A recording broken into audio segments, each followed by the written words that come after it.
passes, and wide, windy gallops over cactus fields.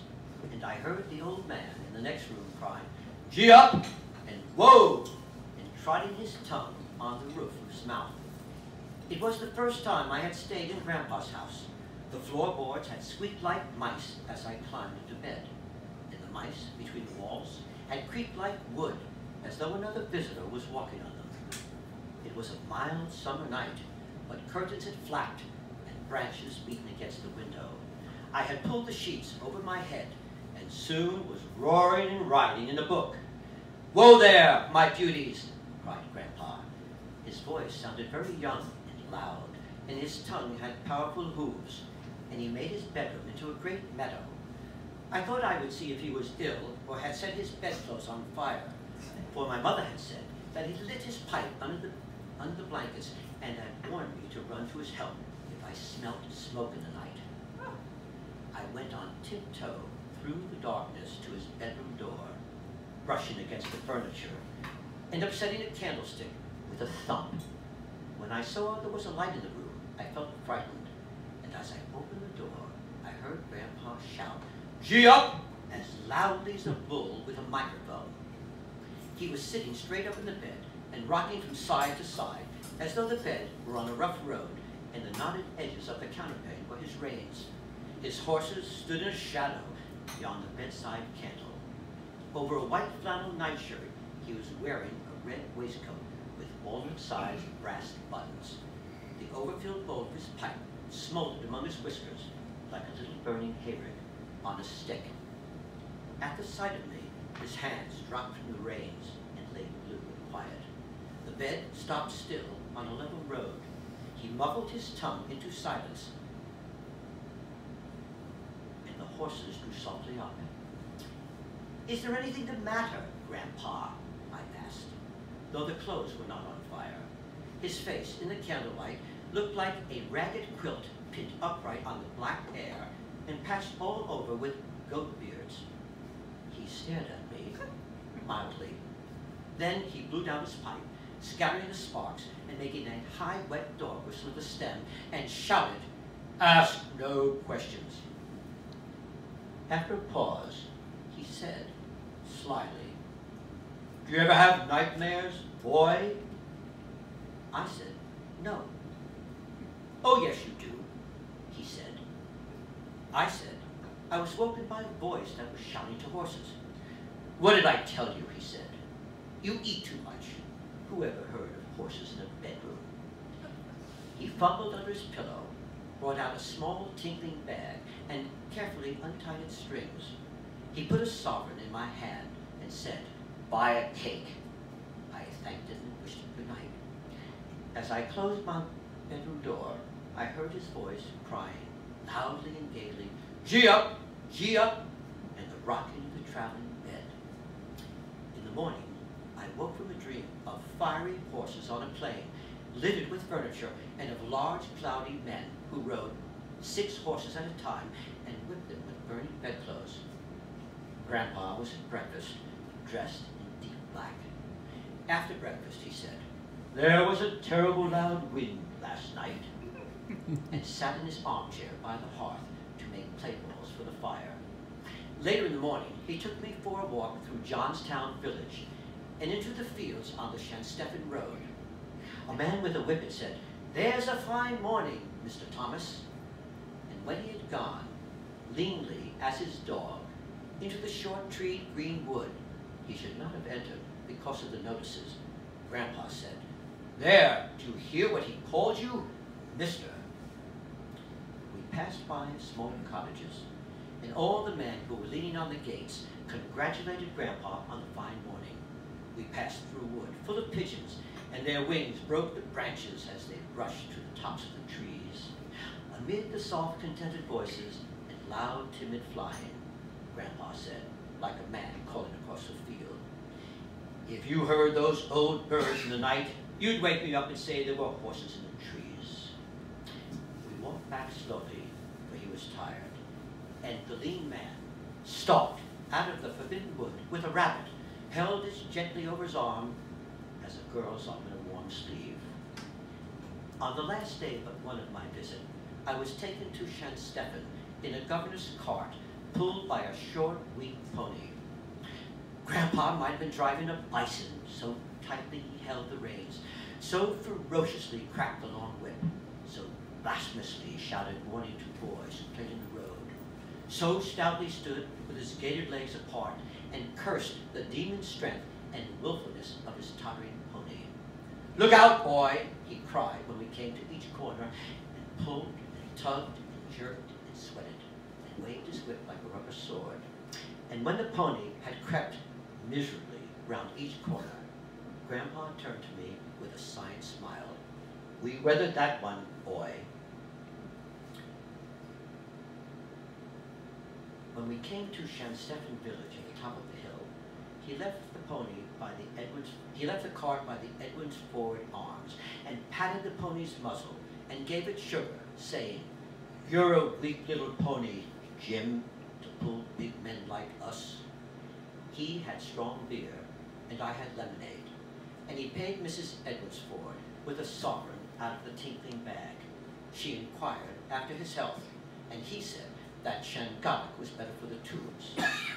We went to look at the churchyard in the sea, and sat in the wood called the Sticks, and stood on the concert platform in the middle of the wood, where visitors sang on midsummer nights, and year by year the innocent of the village was elected mayor. Grandpa paused at the churchyard and pointed over the iron gates at the angelic headstones and poor wooden crosses.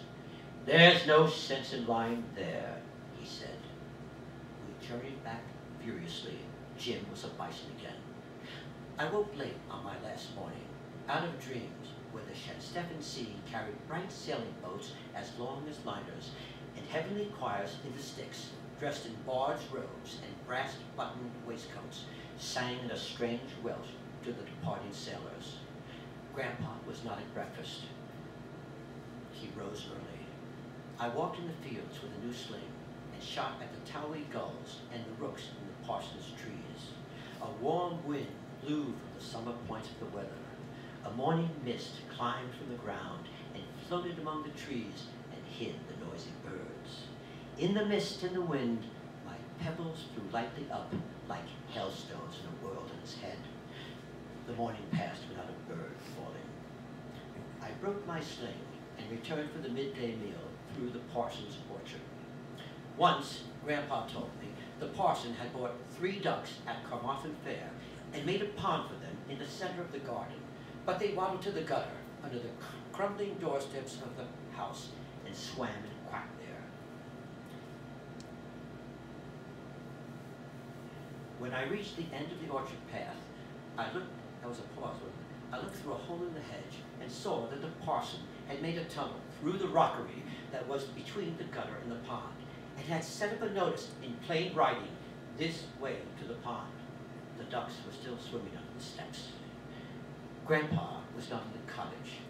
I went into the garden, but Grandpa was not staring at the fruit trees. I called across to a man who was leaning on a spade in the field beyond the garden hedge. "Have you seen my Grandpa this morning?" He did not stop digging and answered over his shoulder, "I seen him in his fancy waistcoat." Griff the barber lived in the next cottage. I called to him through the open door, "Mr. Griff, have you seen my Grandpa?" The barber came out in his shirt sleeves. I said, "He's wearing his best waistcoat." I did not know if it was important, but Grandpa wore his waistcoat only in the night. "Has Grandpa been to Shanstephen?" asked Mr. Griff, anxiously.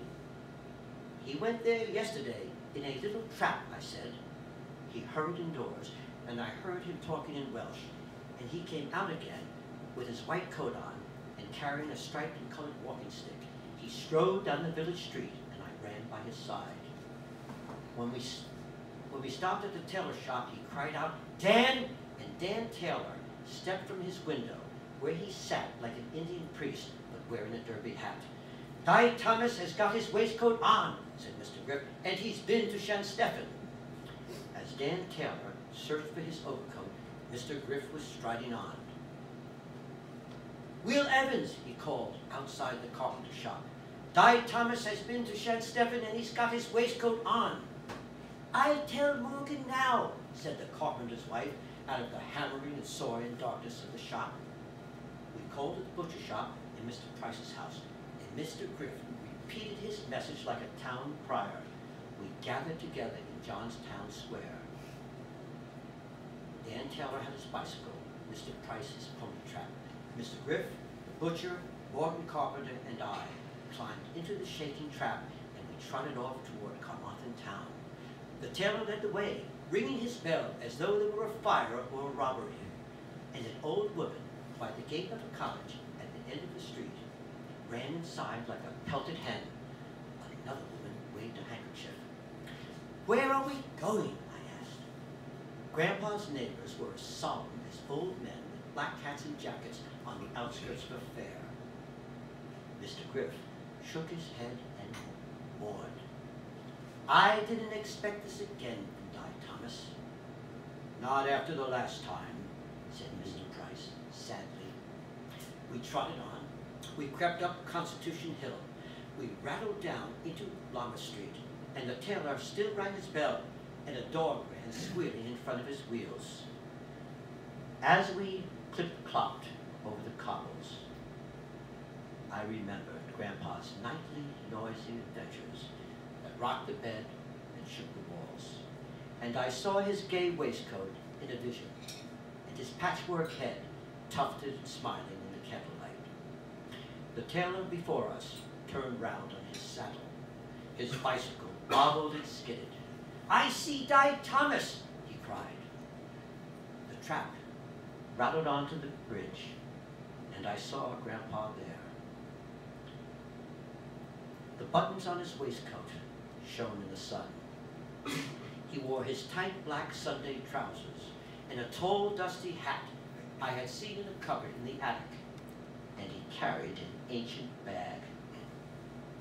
He bowed to us. "Good morning, Mr. Price," he said, "and Mr. Griff, and Mr. Morgan, and Mr. Evans." To me, he said, "Good morning, boy." Mr. Griff pointed his colored stick at him. "And what do you think you are doing on Carmarthen Bridge in the middle of the afternoon?" he said sternly, "with your best waistcoat and your old hat?" Grandpa did not answer, but inclined his face to the river wind and set his beard dancing and wagging as though he talked, and watched the coracle men move like turtles on the shore. Mr. Griff raised his stunted barber's pole. "And where do you think you are going?" he said, "with your old black hat?" Grandpa said, "I am going to Shangadach to be buried."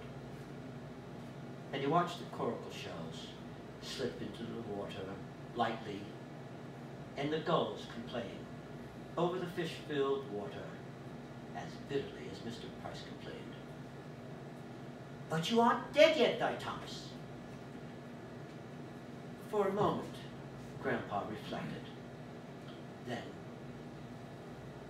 "There's no sense in lying dead in Shansteppen," he said. "The ground is comfy in Shangadach. You can twitch your legs without putting them in the sea."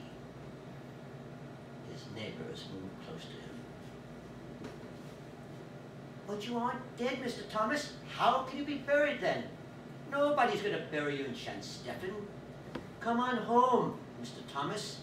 There's strong beer for tea and cake." But Grandpa stood firmly on the bridge and clutched his bag to his side and stared at the flowing river and the sky like a prophet.